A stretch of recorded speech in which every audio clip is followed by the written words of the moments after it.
नमस्कार बंधुरा आमी आज के आपनादेरके तैरी करे देखाबो सहज भावे घरे थाका साधारण उपकरण दिए पारफेक्ट फुलको नरम मालपोआ रेसिपि।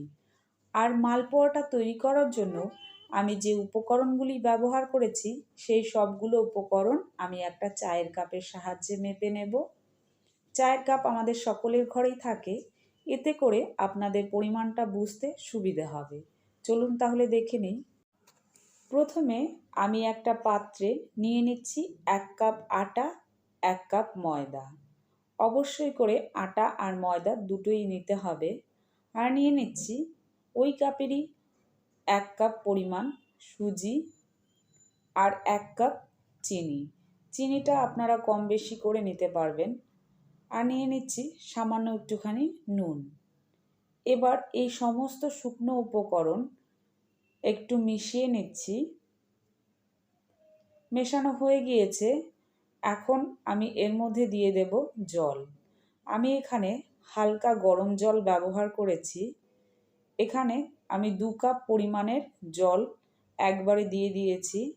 দেওয়ার পর খুব ভালো করে কিন্তু একটু মিশিয়ে নেব। মালপোয়ার ব্যাটারটা তৈরি করার জন্য আমি মোট 2.5 কাপ জল ব্যবহার করেছি।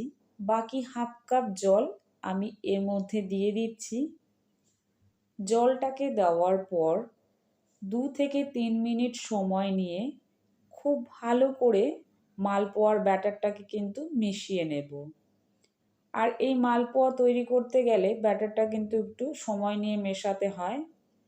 এতে করে মালপোয়াগুলো খুব সুন্দরভাবে ফুলে উঠবে। মালপোয়ার ব্যাটারটা কিন্তু এখানে মেশানো হয়ে গিয়েছে।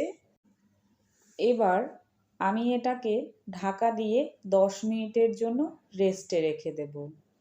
এতে করে এর ভেতরকার সুজিগুলো খুব সুন্দরভাবে নরম হয়ে যাবে।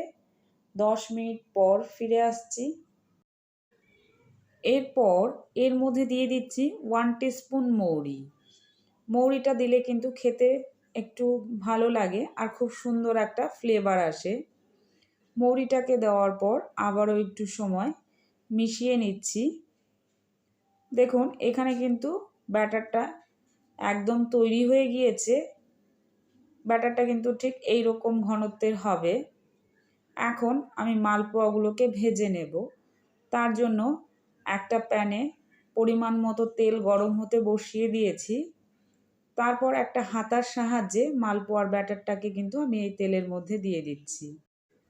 আমি এখানে 4টে মালপোয়া আপনাদেরকে একবারে ভেজে দেখিয়ে দিচ্ছি। মালপোয়াগুলো কিন্তু দেওয়ার পর দেখবেন খুব সুন্দরভাবে নিজে থেকেই ফুলে উঠবে। আর দেওয়ার সঙ্গে সঙ্গে কিন্তু এগুলোকে নাড়াচাড়া করার দরকার নেই। একটা পাশ খুব ভালো করে ভেজে নিতে হবে। তারপর এই মালপোয়াগুলোকে কিন্তু উল্টিয়ে দিতে হবে। এভাবে উল্টে পাল্টে মালপোয়াগুলোকে ভেজে নিতে হবে। আর আজকের এই মালপোয়ার রেসিপি যদি আপনাদের কাছে ভালো লেগে থাকে, লাইক, কমেন্ট এবং শেয়ার করবেন। আর আমার এই রেসিপি যদি আপনাদের কাছে ভালো লেগে থাকে তাহলে অবশ্যই চ্যানেলটিকে সাবস্ক্রাইব করার অনুরোধ রইল। দেখুন এখানে কিন্তু খুব সুন্দর কালার চলে এসছে। এই পর্যায়ে কিন্তু মালপোয়াগুলো প্রায় ভাজা হয়ে এসছে। এভাবে আপনারা অবশ্যই বাড়িতে একবার মালপোয়া তৈরি করে দেখবেন। এটি খেতে কিন্তু খুবই টেস্টি হয় আর তৈরি করাও খুব সহজ। ভিডিওটি সম্পূর্ণ দেখার জন্য অনেক অনেক ধন্যবাদ। ভালো থাকবেন।